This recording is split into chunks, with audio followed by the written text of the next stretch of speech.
मालेमगी तोंगान मफमसिंगी मरुओइबा पाउ खरा update तौजरी air pollution हेंगलकपना Pakistan दा युमदगी थोकप थिंग्रे पाकिस्तान दा हौजिक अकीबा फंगना एयर पोल्यूशन थोलकपना मरम ओइरगा मार्केट मॉल दुकान पार्क सिंग जू पब्लिक प्लेस न सिंग मफमसिंग स्कूल सिंग थिंगिनखिबगा लोइनाना युमदगी मपान थोक्तनबा गवर्नमेंट अनोबा एडवाइजरी अमा थोकरे हारी हौजिक लेबाक असिगी मफम कयादा एयर पोल्यूशन गी चांग खम थेंगना हेंगलक्तुना पुमम ममदुना लंबी चथोक चसिन तौबा फावबदा चाउना अवाबा मायोकनरे मरम अदुना आउटडोर एक्टिविटीज सिंग यारिबा मखै तौदनबा गवर्नमेंट की माइकेदगी लेबाक असिदा खंगनख्रे हाइरी लेबाक असिगी डिस्ट्रिक्ट लाहौर मुल्तान फ़ैज़लाबाद अमदी गुजरावालाना सिंगबा मफम सिंगदा लैबा मियोय कया हौजिक निंगसासोर होनबा ngamdabagi angakpa phangna complaint su lakpa hokre loinana air pollution asina maram oiraga mit thokpa khanau nuaitaba amadi mit napu masu changlakpana singba layong kaya su lepa leitana hengalakle masida natana mit ki makhal kaya gi laina su pakchana sandorakpadagi pakistan gi government na yumda leinaba mapan thoktanaba yathang adu pikhibani lebak asigi sahi manga gi manungda leiba angang million 13 romsu hauzik air pollution asigi saiteng chaungna phangle hainasu report asina makatana phongdorali makatarakpa pauda Trump amadi Putin telephone da wari sanaki belaite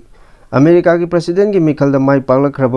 Donald Trump अमदी Russia की president Vladimir Putin का telephone की खुथांग worry सानदुना Ukraine लाल की मतंगदा खना नैनकी हाइना पाउसे सिंगदा फोंदोरखिबा अदु अरानबा पाउनी हाइना Russia की माइकेदगी फोंदोरली Trump न vote कारब मतुंगदा यूक्रेन की प्रेसिडेंट व्लादिमीर जेलेंस्की का इलोन मस्क का पुनः टेलीफोन वरी सानकी लेखी हौजिक फावगी ओइना व्लादिमीर पुतिन का डोनाल्ड ट्रम्प का हिरम अमतगी मतंगदा वरी सानकीदे वरी सानकीबसु हौजिकमकी ओइनदी मथौ ताबा लेत्रि हाइरी मखा तारकपा पाउदा व्लादिमीर पुतिन की लेंगाक्ता सेक्स मिनिस्ट्री थमनबा थौरांग पाखटख्रे सही अहुमगी मयादा यूक्रेन के लाल सोंगनखिबा असिदा मियोय लाख कया सिखिबा अमदी लेबाक असिदा लेरिबा नहासिंग युम पानबगी वाखलोन लैनरक्तबना मरम ओइरगा मिसिंग हेंगतनबगी पांदमदा प्रेसिडेंट व्लादिमीर पुतिन की सेक्स मिनिस्ट्री अमा थमनबा थौरांग पाखटपा होख्रे हाइना रिपोर्ट अमना फोंदोरकली लेबाक असिदा अंगांग पोकपगी चांगसु लेपा लेतना हंथरकपा मरमना रशिया दा अंगांग हेना पोकप ngamnaba lebak asida leiriba miyamda awareness pibaga loinana selgi mateng kayasu lengak asina lepa leitana pangbagi thabak paikali Putin masamangnasu office ta thabak tawrabasu yumbanbagi matam kaithoknaba order thokibasu leikrabani Russia da hojik angang pokpagi chang asi chada 19 rom hantharakpa asina Putin gi government tungi khalaga kokta khut hablakani hairi मखा तारप अतोप पाउदा कमला की supporter अमना Trump न president ओइबा यानिंगदबा फोंदोक्तुना family member सिंग हाटख्रे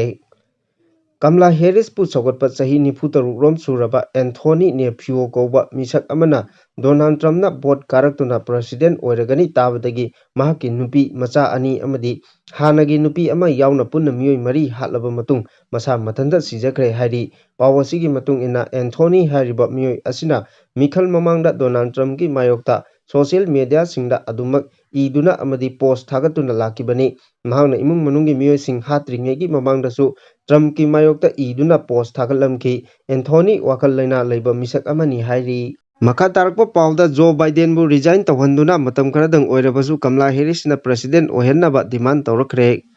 America की November 5 पांथोखिबा presidentship की मिखलदा Republic party की Donald Trump की मखुतगी माइथीबा नंगहौरबा कमला Harris पु सगोटपा मियोयसिंगना हौजिक लेबाक असिगी president ओइरिबा Joe Biden बु resign तौहंदुना मतम खरदंग ओइरबसु कमला हैरिस पु लेबाक असिगी अहानबा नुपी प्रेसिडेंट ओहेनगदबनी हाइना डिमांड तौनरखरे हाइरी जो बाइडेन लेबा असिगी दमा अफब थबक कया तौखरे मरम अदुना महाकी अरोइबा प्रेसिडेंटशिप की मतम असिदा अफब थबक खरा तौरंबा ओइना महांगना सकिबा वासक अदुसु ngakpa ओइना कमला हैरिस पु लेबाक असिगी प्रेसिडेंट ओहेनगदबनी हाइना कमला हैरिस न बोट माइथीबदगी निंगबा कायरबा सपोर्टर सिंगना वाफम असि फोंदोनरखिबनी करीगुंबा जो बाइडेन वाफम असि थबकता ओंथोरकलबदी कमला हैरिस लेबाक असिगी 93 सुबा अहानबा नुपी प्रेसिडेंट ओइगनी हाइरी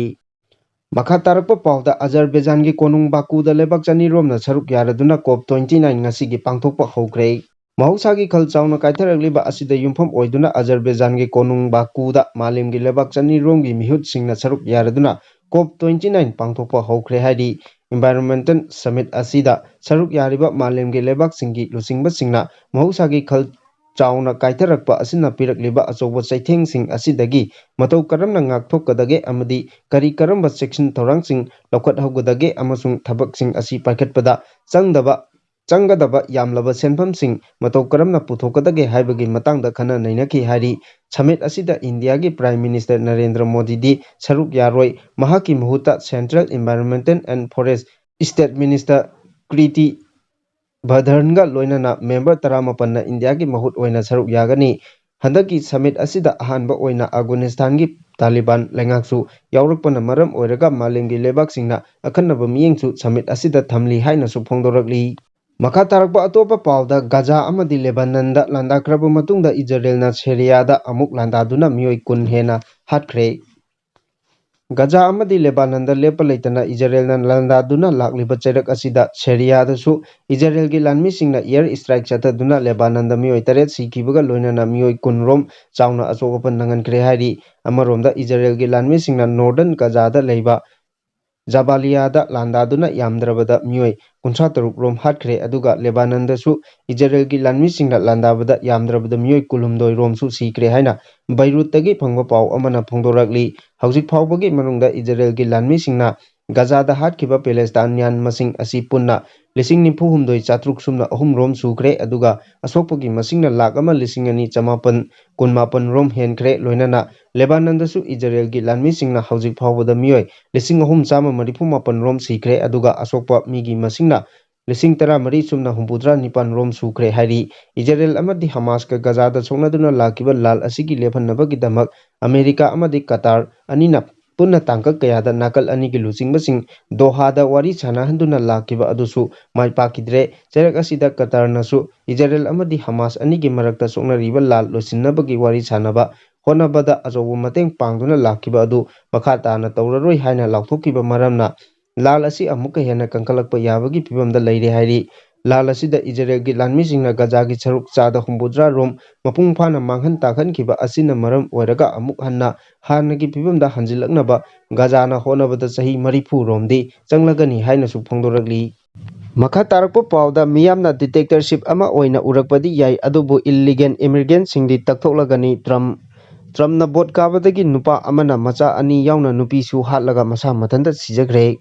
ꯃꯤꯌꯥꯝꯅ ꯑꯩꯍꯥꯛꯄꯨ ꯗꯤꯛꯇꯦꯇꯔꯁꯤꯞ ꯑꯃ ꯑꯣꯏꯅ ꯎꯔꯛꯄꯗꯤ ꯌꯥꯏ ꯑꯗꯨꯕꯨ ꯏꯜꯂꯤꯒꯦꯜ ꯏꯃꯤꯒ꯭ꯔꯦꯟꯠꯁꯤꯡꯗꯤ ꯑꯃꯦꯔꯤꯀꯥꯗꯒꯤ ꯃꯄꯨꯡ ꯐꯥꯅ ꯇꯛꯊꯣꯛꯂꯒꯅꯤ ꯍꯥꯏꯅ ꯗꯣꯅꯥꯜꯗ ꯇ꯭ꯔꯝꯞꯅ ꯐꯣꯡꯗꯣꯛꯈ꯭ꯔꯦ ꯍꯥꯏꯔꯤ ꯃꯊꯪ ꯆꯍꯤꯒꯤ ꯖꯅꯨꯋꯥꯔꯤ 10ꯗ ꯑꯃꯦꯔꯤꯀꯥꯒꯤ ꯄ꯭ꯔꯦꯁꯤꯗꯦꯟꯠ ꯑꯃ ꯑꯣꯏꯅ ꯍꯦꯛ ꯋꯥꯁꯛ ꯂꯧꯗꯨꯅ ꯍ꯭ꯋꯥꯏꯠ ꯍꯥꯎꯁꯇ ꯆꯪꯂꯕ ꯃꯇꯨꯡꯗ ꯗꯣꯅꯥꯜꯗ ꯇ꯭ꯔꯝꯞꯅ ꯑꯍꯥꯟꯕ ꯊꯕꯛ ꯑꯣꯏꯅ ꯑꯃꯦꯔꯤꯀꯥꯗ ꯂꯩꯔꯤꯕ ꯏꯜꯂꯤꯒꯦꯜ ꯏꯃꯤꯒ꯭ꯔꯦꯟꯠꯁꯤꯡ ꯍꯥꯟꯅ ꯇꯛꯊꯣꯛꯅꯕ ꯊꯕꯛ ꯄꯥꯏꯈꯠꯂꯒꯅꯤ ꯍꯥꯏꯅ ꯌꯥꯝꯅ ꯊꯥꯖꯕ ꯌꯥꯕ ꯑꯣꯐꯤꯁꯤꯌꯦꯜꯒꯤ ꯔꯤꯄꯣꯔꯠ ꯑꯃꯅ ꯋꯥꯐꯝ ꯑꯁꯤ ꯐꯣꯡꯗꯣꯔꯛꯄꯅꯤ ꯂꯣꯏꯅꯅ ꯃꯍꯥꯛꯀꯤ ꯃꯥꯌꯣꯛꯇ ꯊꯕꯛ ꯇꯧꯕ ꯂꯩꯕꯥꯛ ꯑꯁꯤꯒꯤ ꯒꯚꯔꯟꯃꯦꯟꯠꯀꯤ ꯂꯣꯏꯁꯪꯁꯤꯡ ꯊꯕꯛ ꯇꯧꯕ ꯃꯤꯑꯣꯏꯁꯤꯡꯁꯨ ꯂꯧꯊꯣꯛꯄ ꯍꯧꯔꯒꯅꯤ ꯍꯥꯏꯔꯤ ꯄꯟꯕ ꯌꯥꯕꯗꯤ ꯂꯩꯕꯥꯛ ꯑꯁꯤꯗ 1947ꯗ ꯁꯦꯝꯈꯤꯕ ꯂꯣꯒꯤ ꯃꯇꯨꯡ ꯏꯟꯅ ꯄ꯭ꯔꯦꯁꯤꯗꯦꯟꯠ ꯑꯃꯗ ꯏꯜꯂꯤꯒꯦꯜ ꯏꯃꯤꯒ꯭ꯔꯦꯟꯠꯁꯤꯡ ꯇꯛꯊꯣꯛꯅꯕꯒꯤ ꯄꯤꯈꯤꯕ ꯄꯥꯋꯔ ꯑꯗꯨ ꯁꯤꯖꯤꯟꯅꯔꯛꯇꯨꯅ ꯄꯥꯛ ꯁꯟꯅ ꯂꯩꯕꯥꯛ ꯑꯁꯤꯗꯒꯤ ꯏꯜꯂꯤꯒꯦꯜ ꯏꯃꯤꯒ꯭ꯔꯦꯟꯠꯁꯤꯡ ꯇꯛꯊꯣꯛꯅꯕ ꯍꯣꯠꯅꯔꯛꯀꯗꯣꯔꯤꯕꯅꯤ ꯂꯣꯏꯅꯅ ꯃꯍꯥꯛꯀ ꯋꯥꯈꯜꯂꯣꯟ ꯃꯥꯟꯅꯕ ꯃꯤꯑꯣꯏ ꯀꯌꯥ ꯑꯃꯁꯨ ꯃꯍꯥꯛꯀꯤ ꯂꯩꯉꯥꯛꯇ ꯊꯕꯛ ꯇꯧꯍꯜꯂꯛꯀꯗꯣꯔꯤ ꯃꯁꯤꯗ ꯅꯠꯇꯅ ꯃꯍꯥꯛꯀꯤ ꯑꯍꯥꯟꯕ ꯊꯕꯛꯀꯤ ꯃꯅꯨꯡ ꯆꯟꯅ ꯔꯁꯤꯌꯥ ꯑꯃꯗꯤ ꯌꯨꯀ꯭ꯔꯦꯟꯒꯤ ꯂꯥꯟ ꯂꯦꯞꯍꯟꯅꯕꯒꯤ ꯊꯕꯛ ꯆꯥꯏꯅꯥꯗꯒꯤ ꯄꯨꯁꯤꯜꯂꯛꯄ ꯄꯣꯠꯂꯝꯁꯤꯡꯗ ꯇꯦꯔꯤꯐ ꯂꯧꯕ ꯑꯃꯗꯤ ꯃꯥꯂꯦꯝꯒꯤ ꯂꯩꯕꯥꯛꯁꯤꯡꯗ ꯃꯍꯧꯁꯥꯒꯤ ꯈꯜ ꯆꯥꯎꯅ ꯀꯥꯏꯊꯔꯛꯄꯗꯒꯤ ꯄꯤꯔꯛꯂꯤꯕ ꯆꯩꯊꯦꯡꯁꯤꯡꯒꯤ ꯃꯇꯥꯡꯗꯁꯨ ꯊꯕꯛ ꯀꯌꯥ ꯄꯥꯏꯈꯠꯂꯛꯄ ꯌꯥꯏ ꯍꯥꯏꯔꯤ ꯃꯈꯥ ꯇꯥꯔꯛꯄ ꯑꯇꯣꯞꯄ ꯄꯥꯎꯗ ꯔꯁꯤꯌꯥꯅ ꯅꯣꯔꯊ ꯀꯣꯔꯤꯌꯥꯒꯤ ꯂꯥꯟꯃꯤ 10,000 ꯌꯥꯎꯅ ꯂꯥꯟꯃꯤ 50,000 ꯔꯣꯝ ꯊꯥꯖꯤꯟꯗꯨꯅ ꯌꯨꯀ꯭ꯔꯦꯟꯅ ꯂꯧꯁꯤꯟꯈ꯭ꯔꯕ ꯂꯝꯁꯤꯡ ꯍꯟꯗꯣꯛꯅꯕ ꯍꯣꯠꯅꯈ꯭ꯔꯦ ꯔꯁꯤꯌꯥꯅ ꯅꯣꯔꯊ ꯀꯣꯔꯤꯌꯥꯒꯤ ꯂꯥꯟꯃꯤ 10,000 ꯌꯥꯎꯅ ꯂꯥꯟꯃꯤ 50,000 ꯔꯣꯝ ꯊꯥꯖꯤꯟꯗꯨꯅ ꯌꯨꯀ꯭ꯔꯦꯟꯅ ꯂꯧꯁꯤꯟꯈ꯭ꯔꯕ ꯂꯝ ꯍꯟꯗꯣꯛꯅꯕ ꯍꯣꯠꯅꯈ꯭ꯔꯦ ꯍꯥꯏꯅ ꯔꯤꯄꯣꯔꯠ ꯑꯃꯅ ꯐꯣꯡꯗꯣꯔꯛꯂꯤ ꯔꯤꯄꯣꯔꯠ ꯑꯁꯤꯒꯤ ꯃꯇꯨꯡ ꯏꯟꯅ ꯅꯣꯔꯊ ꯀꯣꯔꯤꯌꯥꯒꯤ ꯂꯥꯟꯃꯤꯁꯤꯡ ꯌꯥꯎꯅ ꯔꯁꯤꯌꯥꯒꯤ ꯌꯥꯝꯂꯕ ꯂꯥꯟꯃꯤꯁꯤꯡ ꯑꯁꯤꯅ ꯀꯨꯔꯁꯛꯇ ꯂꯥꯟꯗꯥꯅꯕ ꯂꯩꯕꯥꯛ ꯑꯁꯤꯒꯤ ꯂꯨꯆꯤꯡꯕꯁꯤꯡꯅ ꯄ꯭ꯂꯥꯅꯤꯡ ꯇꯧꯈ꯭ꯔꯦ ꯍꯥꯏꯔꯤ ꯌꯨꯀ꯭ꯔꯦꯟꯅ ꯆꯍꯤ ꯑꯁꯤꯒꯤ ꯍꯧꯈꯤꯕ ꯑꯥꯒꯁꯠ ꯊꯥꯗ ꯔꯁꯤꯌꯥꯒꯤ ꯀꯨꯔꯁꯛ ꯍꯥꯏꯔꯤꯕ ꯂꯝ ꯑꯁꯤ ꯂꯧꯁꯤꯟꯈꯤꯕꯅꯤ ꯃꯗꯨꯒꯤ ꯃꯇꯨꯡꯗ ꯔꯁꯤꯌꯥꯅ ꯃꯈꯣꯏꯒꯤ ꯂꯝ ꯑꯗꯨ ꯂꯧꯁꯤꯟꯅꯕ ꯀꯌꯥꯔꯛ ꯍꯟꯅ ꯍꯣꯠꯅꯔꯕꯁꯨ ꯍꯧꯖꯤꯛ ꯐꯥꯎꯕ ꯂꯧꯁꯤꯟꯕ ꯉꯝꯗꯅ ꯂꯥꯛꯈꯤꯕꯅꯤ ꯍꯥꯏꯔꯤ ꯑꯃꯦꯔꯤꯀꯥꯒꯤ ꯃꯦꯗꯤꯌꯥ ꯑꯥꯎꯠꯂꯦꯠꯀꯤ ꯔꯤꯄꯣꯔꯠ ꯑꯃꯒꯤ ꯃꯇꯨꯡ ꯏꯟꯅ ꯑꯊꯨꯕ ꯃꯇꯝꯗ ꯀꯤꯝ ꯖꯣꯡ ꯎꯟꯒꯤ ꯂꯥꯟꯃꯤꯁꯤꯡ ꯌꯥꯎꯅ ꯌꯨꯀ꯭ꯔꯦꯟꯗ ꯂꯥꯟꯗꯥꯔꯒꯅꯤ ꯍꯥꯏꯅ ꯐꯣꯡꯗꯣꯛꯈꯤꯕꯁꯨ ꯂꯩꯈ꯭ꯔꯕꯅꯤ ꯑꯗꯨꯕꯨ ꯀꯨꯔꯁꯛꯇ ꯌꯨꯀ꯭ꯔꯦꯟꯒꯤ ꯂꯥꯟꯃꯤ masing yamlaba lanmising paisinduna leiba maramna North Korea amadi Russia gi lanmisingna lam asibu pak hek loksinba ngamloi karigumba lam asi loksinaba kanna honaraglabadi nakal ani gi marakta akanba lal ama soidana tholakani lam asi loksinaba honabada handakta North Korea gi lanmi Nifu romsu Ukraine na hatkrabani Russia nasu mamangda lam asi loksinaba kyarak honarabasu maipakpa ngamkidrabani Makha tarakpa atopa pauda Ukraine na amukta landa khidriba mawongda supnagi pung 3 gi manungda kilo drone attack chathaduna Moscow da ngasi landa kre supnagi pung 3 gi manungda yamna tamthina amukta landa khidriba mawongda Ukraine na killer drone 53 muk sizinaduna Russia gi konung Moscow da landa duna paksana amangata thugan kre hairi Ukraine na chathakiba attack asina maram oiraga Russia gi maru oiba airport 3 gi flight sing divert tawhankhi Ukraine gi drone attack adugi chapchapa paukhum Russia na su piraktuna drone 195 rom thajilakibagi manungda Ukraine gi lanmi singna drone 32 rom thugaiduna changna mang takhan kre hairi